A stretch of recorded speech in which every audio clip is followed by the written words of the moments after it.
I'm from Melbourne. I grew up going to Bang and Plastic. You're from Melbourne, really? Yeah. No shit. Yeah. So those are the nights that I went to. And then when I came to Perth, it was always like a dream that I would implicate them. Mm-hmm. So it was so flattering to hear that when I started my emo night, that it essentially crushed the emo night that was like sister brands with the brands that I grew up with. Because I was like, oh my God, how flattering. Like, and because my launch night for Sad Reacts killed it. Like, it was insane. Like, literally killed it. And I know there were like comments about like, but you guys have balloons, it's not environmentally friendly and things like that, and like the decorations, maybe they're tacky. But it's like, for one, most of my stuff is gimmicked. That's just my style and that's my brand. So if you don't like it, then that's fine. It's not for you. Sorry, I'm just going to interject, and because we've got a lot of comments coming through. Damn it. So I'll go over them quickly. Alan May came in and... Alan May, really? Yeah, when we were talking about how bad Pioneer in a long equipment time. was, he was just agreeing that Pioneer was complacent. Cameron Anderson has just ordered a gin and tonic. Well, by just, I mean he ordered it 3 hours ago and it still hasn't got there. And Nick is... like a throw, or like throwing shade at the venue, or I think I went to uni with that guy. No, I don't think it's throwing shade. I think he's just ordering it, just ordering getting a drunk. tonic. Yeah, fair enough. It's a good drink though. Brendan's here.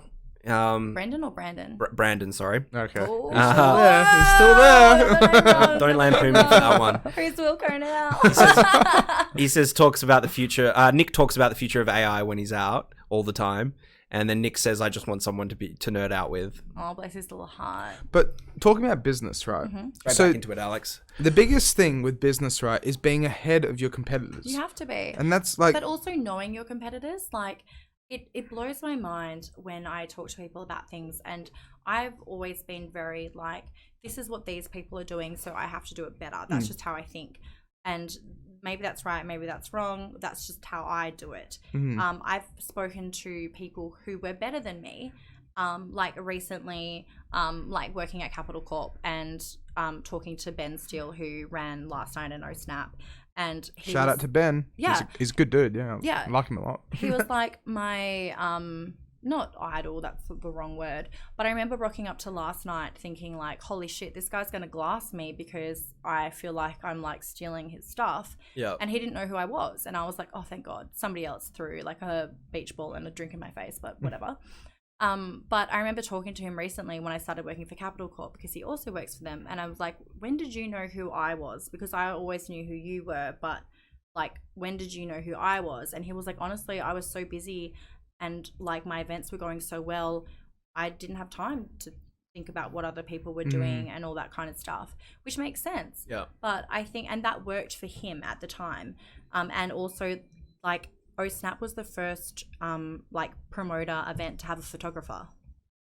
That's insane. Like they were what? like real, yeah, they were like a photographer. Yeah, they were like really one of like the first like venue, like the first like promoter.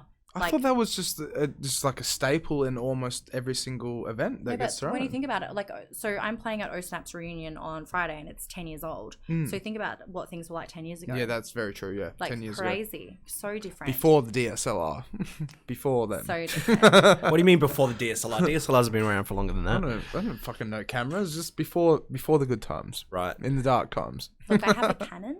That's but, it. That's as far as it goes, it's right? funny to think. Like, I've always had that in the back of my mind, and it's always been a complaint of mine, just generally about the Perth scene. Is Nikon. We're so far, like we always trail everywhere else. It's so behind. It's so behind. Well, but that's the best thing as well. It's just like you can look at what works and what doesn't work. So if you're smart about it. But that's the thing, like I look over east, I follow like all of the clubs over east, but also because I did such artist liaison stuff and I like worked with celebrities for a really long time, I wanted to know what they were being offered at the venues that they were at in Australia that weren't in Perth. So, but is the objective to copy them, or is the objective to just learn from them and make a better event? Just before you go into that, right, I really want to bring up an important topic. So a lot of people say that Australia is like 5 to 8 years behind America. And so when they say they're 5 to 8 years behind America, that's culture, that's technology, that's politically, the whole lot. maybe politically. I mean, they Definitely politically. That's what the whole saying was like. got Orange Man bad. We follow the political moves of America. Yeah, not necessarily Orange but Man I do bad, agree but, though, like, right? To an extent. But would you say that's like with some of the events that you've been able, like the way I'm going to put this in perspective, right, is that my parents owned a security company, right? Well, they still own it. What security company? NAS Security. But the thing is, we started the Southwest Security in a way. And so when I say that, there was no one down south 25 years ago that was doing security. So my dad saw an opportunity, took it, made a lot of money, and then managed to like capitalize on it. Yeah. But the whole idea, it's like you see something happening in America. Should we follow that trend? Should we not follow that trend?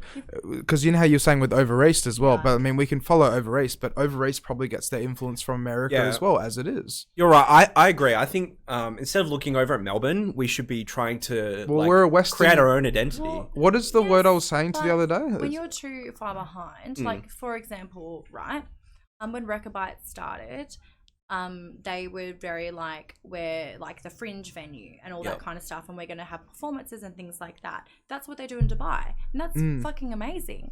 But Perth, Western Australia is not Dubai. That's exactly it. We have a population of 3 million people. Keep up. And like, you also need to be aware of, like, for example, this is why Magnet House blows my mind, because that Magnet House is kind of our Dubai, because we don't have anything that is like that. Yeah, that futuristic. That. Yeah. In the same way, like the clubs in the UK, like they're quite ahead as well. Yeah, well, perfect example, Ministry of Sound. What club other than Ministry of Sound that has 12-inch subwoofers underneath the floorboards? Oh, there's a lot that I have. know you guys were talking about that of course, last night, but there's other things that are more standout. So, like, for example, one of the biggest important, or like the most important things in venues at the moment is somewhere to take a photo, because photographers are getting less and less important. Not less and less important, but people are more aware that they can take a photo on their phone that they like and they can edit it. So you need to have a background like the one that we have right now, where it is easily accessible and looks good on Instagram and looks good on social media. So when you have like picturesque points that are good and look great on social media, and people see that and they're like, oh, that's at this venue, that's what's important. You still need a photographer, and you still want those professional photos, and photographers are still important. However, you still need to have those photo moments. Like, for example, like, I don't want to just talk about Magnet House. However, you know that they have the I Know the DJ sign, they have the wings, they have the owl on the wall. They were smart in how they designed it, and because they knew that you see these in photos, you know where people are. That's in the exactly same way it, that the court have their picturesque points. They have like a big sign that says like the court. They have their rainbows, and then they have their gimmicks of like the ball pit, or like, you know, like the like bucking penis and things like that. And people are like, oh, they're at the court, or the overflow. It's very picturesque. So they're smart in the way that they have done that, and that's like super important to venues now. If you're not with the times, and if your venue's not keeping up with that, that's your fault. That's not because Perth's behind. That's because you're behind. So here's a good question for you. Would you say that the music is kind of like, music isn't dying off, but it's one of those things where it's like you said, with in terms of dying off? Well, I just mean like with the whole. Well, I mean like the maybe whole, you mean like music is less important. Music's still important. No, of course, but I just mean like the idea of like you're saying with the whole like photos and like the media and the entertainment, like being able to provide a space where you can actually try and not market it, but you can let the patrons market it for you to an extent. What you're providing is an experience. That's what I mean, experience. If you have a bad DJ, you're not providing the right experience. So let's say hypothetically, for example, let's say Magnet House had the same setup that they do now, but they only played emo music. Emo people don't. It doesn't collide. It doesn't work hand in hand. That's it. You need to know what kind of music style you're going for, and that's why I think that those venues, like for example, you've got Edison, Amplifier, and Magnet House, and they all play 3 different genres, and they're all next door to each other, so you know, okay, this venue is not for me, maybe the next one is. In the same way that the court have their cheese beer garden, they have their inside dance room, and then they have the R&B upstairs. That's smart, because if you like, and also what the court have going for them that no other venue does is that they're a community. It's not just a bar, it's a community of people that are going there, and the same with Connections. But you are appealing to everybody in your community because you've got everything there that you need. Yep. You've got the food factor of it, and all of the food at the court is amazing. They have pizza until close.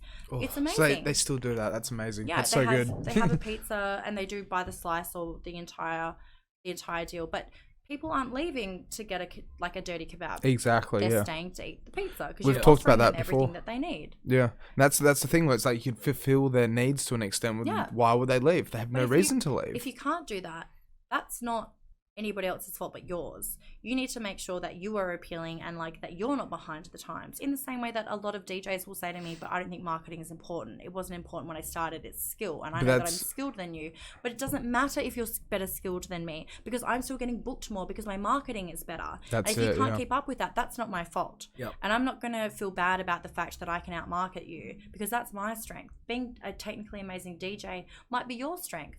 Is that paying your bills? No. Because nobody cares, nobody knows that you're technically amazing because you can't market yourself, so you're not getting gigs. I'm so happy you said that because that's the biggest thing. It comes down to staying with the times and staying relevant. You need to forever be progressive, like forever. And like, so I had a situation not a couple of years ago. It was like literally last Pride, and I got offered a set at Pride, which was my dream set. That sounds pretty cool. I frothed for it. But I was already booked to play a venue, so I was like basically finishing at 9, starting at 9 at the court. It was like a 1K distance, and I messaged the other DJs ahead of time, and I just said, "Hey guys, I've just been given like this amazing opportunity. Is there any way that you guys can work this out so that one of you comes in earlier, etc., etc. It would mean the world to me. It's Pride. This is a once a year situation." And the other DJ was like, "No. I have a contract. I finish here at this time, start here at this time. That's it."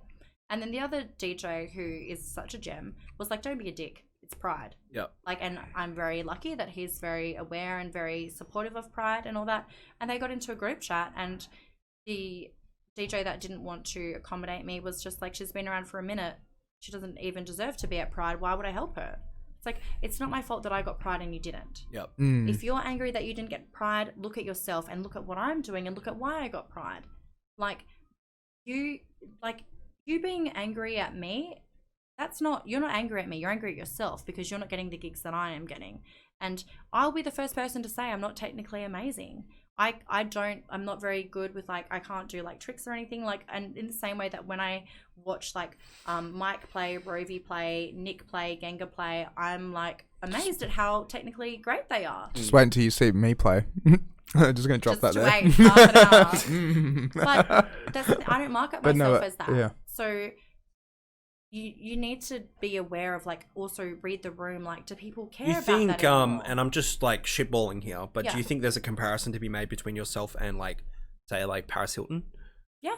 Yeah. Because we know how to market ourselves. Yep. And in the same way that we both market ourselves as dumb idiots. Because don't say that though, but but that's what my marketing is, and I will always feel like I'm a dumb. That's bitch what I've been DJ. telling you, Alex. Is that's the genius behind the marketing. Yeah, that's the thing. It's the genius behind the marketing. Would you say you channel the negativity? Yeah, because that's the whole point, right? If you bring the negatives and if you announce them, nobody can bring you down for them. So that's why I always market myself as I'm just a dumb bitch who can't DJ.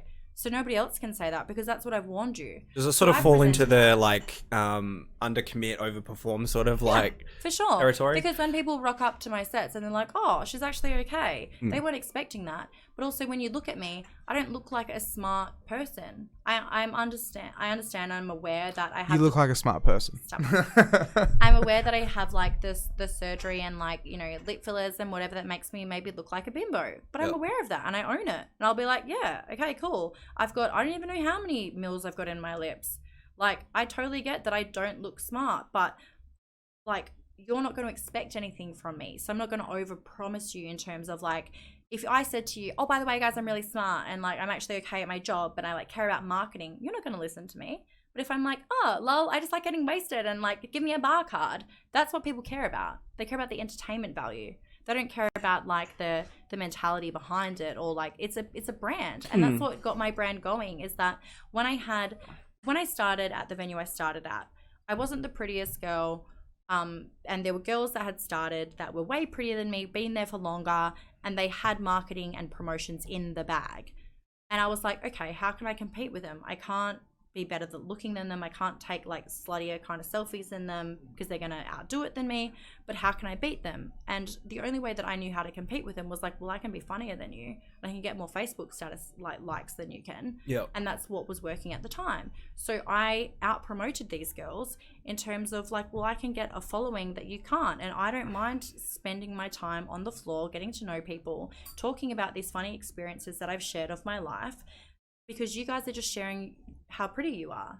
It's all about the hard yards, isn't it? It is. It's all about putting in the time, the effort, and getting to where you want to be, to the point where it's like people know you. It's like they can just, instead of just going, yeah, okay, bimbo, they'll be like, no, there's shit behind that. But that's the thing. If you think I'm a bimbo, my marketing's worked on you. If you think I'm stupid, then I've achieved what I've wanted to achieve because you don't expect anything from me. So if I do anything above nothing, then I've already overachieved in your eyes. That's a very intelligent answer. Like, holy shit, like, it's one of those things, right? Like, not bad for a girl with no talent, let me tell ya. It's just thinking outside of the box and being able to make that box your bitch. And also there's this whole thing about like females in the industry and like all that kind of thing.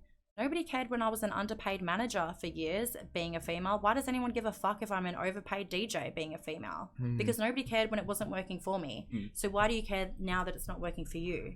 That's the issue. And like, you know, there's this whole thing about like, you know, females in the industry, oh, we're like slutty or we're dumb or whatever. Well, like, can I change your perspective? Probably not. So if I just give you what you expect. Well, that actually brings up a good point. You're 100% right. What's your reply to somebody who would say that your online persona and the way you conduct yourself online is harming women in the industry? I can see where you're coming from. I wouldn't say it's harming, but I mean, I can see why females or well, because you are, at the end of the day, you're playing into the stereotype, which is fine. It's part of your marketing, but that's what gets me booked. What's your comment to the people, like, because obviously you know you've got haters. It's just the way. What? Yeah, it's the way that you conduct your business, which is fine. Everyone has haters, though. I've got haters, and you know what? Gonna hate. I kind of admire it. You know what I mean? It's empowering to fuck the haters, you know. Well, yeah. What would be your comment to those people with those sorts of comments? My whole perspective. Wait, let me just tell a little bit. Yeah, I understand. Don't forget, it's Shiraz night, alright? No, I mean, I totally understand where people will say things like I harm feminism. But if anything, I'm saying don't give a fuck. Like, you can think that I'm a bimbo, you can think that I'm an idiot. I've had people not call me out because it's not accurate, but I've had my entire time, like when I was looking after Geordie Shore, I got called, this girl was just like, oh, you Geordie slut. And I was like, at least call me a Geordie whore because that rhymes, you dumb bitch. But like, you have to own it and you have to be aware of like, if you present your weaknesses to people and if you're like, these are my insecurities and I'm aware of them, nobody can call you out on them because you're like, I know that this is where I'm faltering. That is exactly it. In the same way that like, I know that if I try to prove that I'm smart, I'm not going to get anywhere. I'm fighting an uphill battle because nobody expects that of me because they don't expect the girl with the boob job and the lip fillers and all the plastic surgery and that presents like can get wasted at the fucking club on the weekend. They don't expect much from her. So if I can present myself like that, but I can still get the side deals that I want and I can still get the gigs that I want and I can still get the hourly rates that I want, I'm not harming anybody. If anything, I'm proving to you that you can be like this and you can be whoever you want. It's more, you're so welcome to be a smart girl. And like, when I came to Capital Corp, one thing that I said that I really, really admire about Gabby Torrance, Georgia McGrath, or DJ Gigi Lauren is that they don't market themselves as idiots and they still get gigs. But from the experience, my experience was different to theirs. And my experience was that I had to market myself that way to get guest list because that's what was winning on Facebook at the time. And I'm now 8 years into this, coming on 9 years. I'm not going to change my marketing at this point because this is what people have known me for, as being like, you know, the dumb bitch that gets wasted. It's your personal brand. Just quickly, I want to have a little input.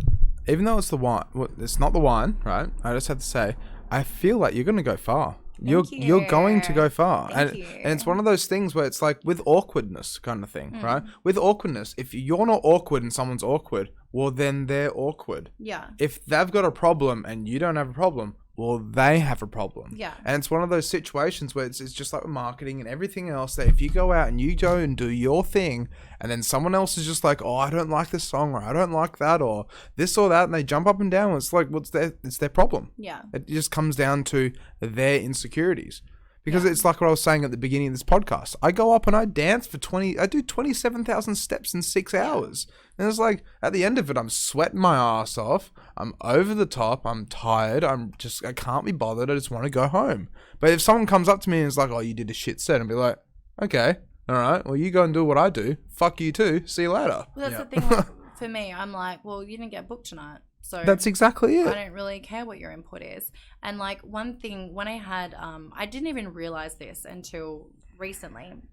And I was having a meeting with the managers of Capital Corp, and they were asking me, where do you play?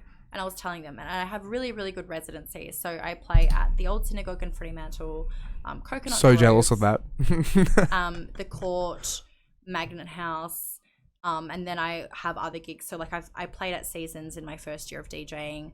I play at Cheek. I've played at a ton of one-offs. Like I've already done like TV and like those kinds of things. I played at like Channel 10, like holy shit. Yeah, I did like an EDM festival and things like that. But it's like, oh my god, my brain just turned off at like the worst time.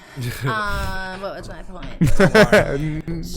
I know how that feels. We've got 5 minutes left as well, by the way. Where was I going with this? What was I saying? How important it is to be yourself and do your thing. I literally can't believe my brain just turned off in like literally the worst time when it's pretty on point about how I'm not. I'm a whole bottle of wine down, so I'm a little bit tipsy, but yeah. Oh, sorry. I was having a meeting with Capital Corp, and they were like, "Wow, you only play at the cool places." Yep. And I was like, they actually said that? Yeah. Because I was like, fuck yeah, I do. I didn't even realize that. Like, I'm too busy working. I didn't fucking even realize I only play at cool places. Yep. And I'm really lucky that I only work with companies that I like. And I'm really, really lucky that I came up really, really quickly because of the connections that I already had, and I didn't have to accept the jobs that I didn't want to. And in the same way that like I will overcharge because I know what I can deliver, and I might not be technically amazing, but I'm an experience, and I will provide you with an experience. And that's like, so for example, like the Proud Awards are coming up, where it's like vote for your favorite DJ who plays at a gay venue, and it's like, I didn't even know the nominations were open, and I had people sending me screenshots saying I voted for you, and I'm like, that's amazing. I'm so busy I didn't even know what's fucking happening. Like, this is great. But it's like fucking amazing. And like in the same way that like I booked Joe Snap this weekend, it's like I booked it because I was just super nice and super open. Like I remember like literally running into Ben Steele when I started at Magnet, and I was just like, oh my god, I remember I used to gank your events all the time, and he was like, I know. I was like, thanks for not ruining me. Like, that's amazing. But it's like, you just need to be open. Like, if you've stolen something. So, like, okay, for example, Hang on, are you going to admit that you've stolen something? Here we go. Yeah. Infrared first. I don't want to say that I stole You can't line her up like that in infrared first. I was inspired. Yeah. Inspired on infrared first. Years ago. So I had a boat party last year called Banks and Hose. Yep. And it was inspired by a video that I saw years, like in my first couple of years. Was that the one with the Barbie dolls? Yes. Yes, I saw that video. Yes. And it was inspired by a video that I saw years ago. And I didn't steal it, but I remember I always loved that video. And I remember I had a group chat with other promoters, and I was like, does anybody remember this video? Like, I'm trying to find it online and I can't find it. And I found the video, and I was just like, oh, I'm pretty sure this company doesn't exist anymore. Everything's all good. It wasn't. They do exist. And they commented on my video pretty quickly of like, are you fucking kidding me? And I remember sending my promoter friend group chat a message and being like, fuck, like, I didn't expect this. And they were like, you have to now. Did you copy the promo video? It was inspired by it. So okay. their promo video had Barbie dolls. Mine had Barbie dolls. And it was just basically a boat party. It's just a cheap way to promote a boat party. But the thing is, though, if you didn't... Please don't sue me. But how can they sue you, though, if it's just like, it's different movements, it's different actions, it's the Barbie dolls doing this and the Barbie dolls doing that. Well, thing about... Are they a Perth-based event as well? Yeah. But it still shouldn't matter. I mean, we live in Australia, though, not in America. In America, you can sue anyone for doing anything. You can do that here, too. No, but I mean, you like, can, but they'll throw it out. They could have, like, gone a lot harder. Yeah. And all they really did was, like, comment after... They gave me a week And I think I loved their comment. And I never backed down from anything, but this time I knew that I was like, I had been really inspired by them, and I was so inspired to them to the point where I was almost going to reach out and be like, can I just pay for your video, because I really like it, and it's so timeless and I really just fucking love it.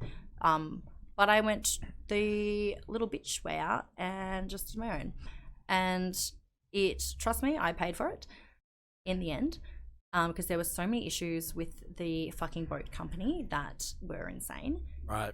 It can be like that though.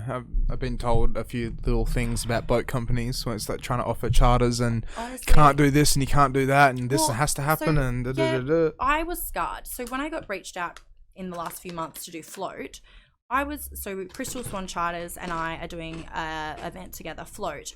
And I was shocked at how amazing they were to work with. I was like, are you joking? Like, everything's really very easy. And I'm like, I literally was almost suicidal over Banks and Hose because I had the police calling me.